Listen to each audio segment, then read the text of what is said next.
হয় আমাৰ অসমৰ সন্মানীয় মুখ্যমন্ত্ৰী হিমন্ত বিশ্ব শৰ্মা ডাঙৰীয়া দেৱে আমাৰ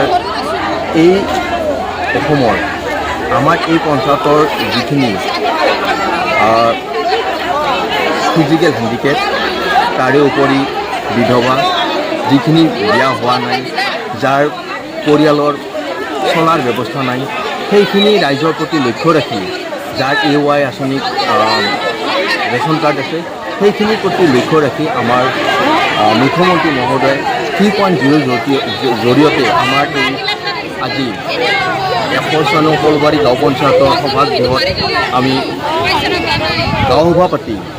আমাৰ হিতাধিকাৰীখিনিৰ আমি অৰুণোদয় আঁচনিৰ বাবে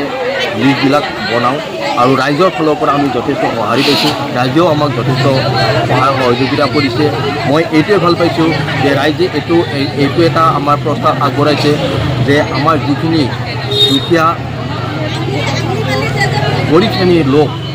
তেখেতসকলৰ কিছুমানে প্ৰস্তাৱ আকাৰে আগবঢ়াইছে আমি ভাল পাইছোঁ তেনেকুৱাকৈ যদি আমাৰ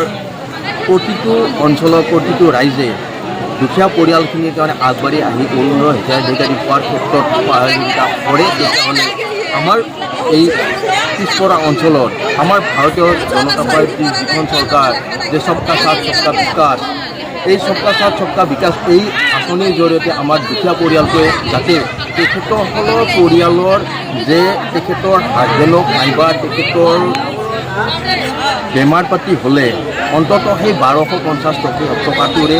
এটা পৰিয়ালৰ সামান্যতম হ'লেও এটা তেখেতৰ পৰিয়ালত সকাহ হয় সেই উদ্দেশ্য লক্ষ্য ৰাখি আমাৰ চৰকাৰখনে এইখিনি ব্যৱস্থা কৰিছে মই ভাবোঁ আৰু এইখিনি অৰুণোদয় আঁচনিৰ জৰিয়তে আমাৰ এই মহিলাসকল যথেষ্টখিনি লাভান্বিত হ'ব